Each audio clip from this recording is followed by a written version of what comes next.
It was basically the attacks, and then obviously the response from Israel. There is some generational trauma passed down, so thankfully I didn't live through a lot of that, but I do know what a bomb feels like and sounds like. I know what gunshots are like, so I have experienced the tail end of that. I've been really honoured in the last 3 years to have a personal connection with Gaza. I know a school there, I've been meeting with the students online for the last 3 years, and to know them personally helps ground me and reroute me every day. The response from Israel, I mean, I've been aware of what was kind of going on over there for years, but I kind of believed and internalized the story that we're told, which is that it's all very complicated and it's been going on for years and there's not really a solution to it, and it's just kind of what they do over there, isn't it? And I think I had sort of internalized that shamefully, but obviously with what happened last year, it was impossible to ignore what was going on, and it was impossible to ignore the reality. And so, you know, since then, that's when I got active, and I thought it felt like a bit like the sort of, you know, the sort of Nazi Germany kind of situation where I didn't want to get to old age and look back on my life and say, what did I do at that time, and do nothing. So and I know this isn't very much, but it's what I can do, and so that's why I do it. Hello, my camp name is Willow. I'm 20 years old and I'm a student at the University of Nottingham. This camp now has been running for, I believe, 10 days, and I've been here since we set it up. It's been a real experience of meeting so many different people, and the ups and downs are really hard to put into words. We kind of knew that the University of Nottingham would move fast in taking legal action against us, but I don't think any of us really predicted it would be quite this quick. I helped coordinate the legal support for the protesters. We had a trained legal observer go down, and then he acted as a Mackenzie friend for one of the organisers of the protest, and we were trying to ensure that they have the adequate legal support they need.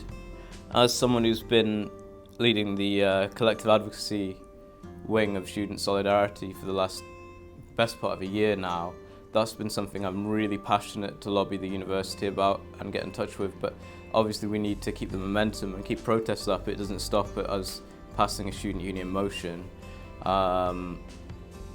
We need that sort of actual protest, and that would be why I backed the encampment and why I was on the ground and engaged to hear out what the students were saying.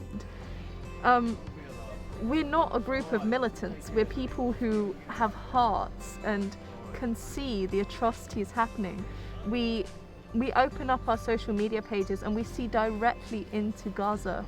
We see people talking about the families they've lost. We see people talking about the lives they were leading a year ago and where they are now.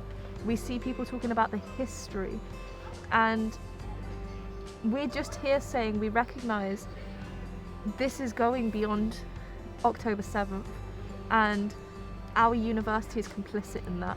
I don't want the funds that I pay to the university in tuition fees to be going to funding the arms trade. While our universities are complicit in investments and profits, we can't, as students, sit here and not do anything, I don't think.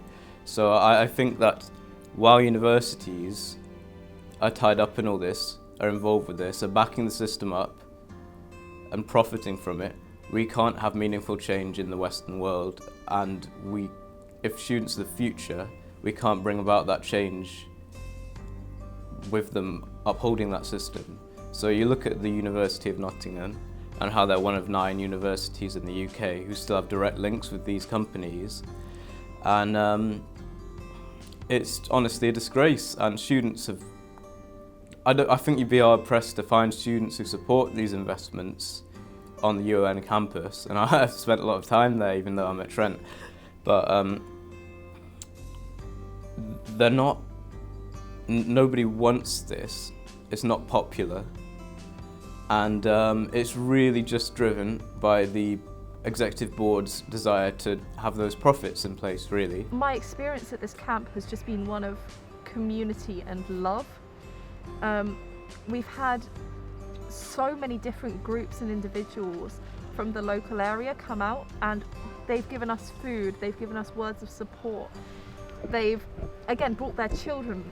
The pavement over there is just covered in the chalk drawings of children, the hopscotches they've drawn out and encouraged us to play. We've had children calling us to play Duck Duck Goose with them. And it's been a real moment of just everyone coming together and saying, we can see that something needs to change and we need a better future. And we believe that we have a role to play in that. In fighting the court case, we had some real dark moments where we've wondered if this was going to be shut down in less than a week. But on Friday we had a small win, and that's really spurred us on to do more, because every day we're here, the movement is growing, and every day we're here, the university is realizing that they can't hide from us forever.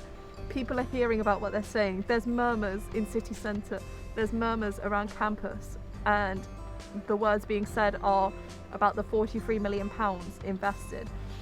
The words are about, did you hear the university is complicit in killing these children?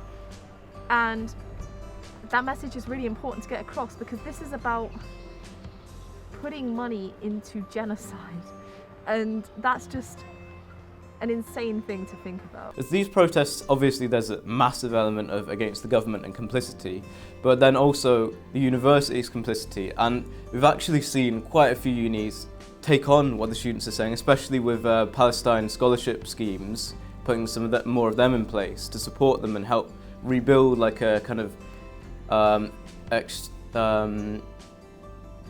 what they called or like education within the diaspora, of the Palestinian diaspora, and building an educated diaspora who can send remittances back home from professional jobs, which is a big source of development. Like my family are Bengali, so we definitely know about that. So these are really important steps that have been taken by universities as a result of student protests. Now, as I mentioned, the Uni of Nottingham is uniquely stubborn in not putting anything in place or reviewing any like arms trade connections. Frankly, I would say it's utterly unacceptable, to be honest. But I really think there's a lot of momentum and hope behind these protests, even if Nottingham students have been denied that kind of change. So I was just horrified when I saw that they were moving in, and I won't forget how I felt. And as I saw it really develop, it was just pretty awful, honestly, to see all those like images and videos online, and to know that at the time, and still honestly, our government were not opposing it. They were continuing to back the state of Israel. They were even sending arms over, and even universities were sending money to those companies or making profits from those companies, really on the blood of these innocent Palestinian civilians, and it is awful. And people say that that's how the world is, but it's not. Hello, my name is Aisha, and I've come out here today to this protest to show that it's not right what Israel is doing to innocent Palestinians, people who have done nothing to anyone, and to come out here and tell everyone it's not right.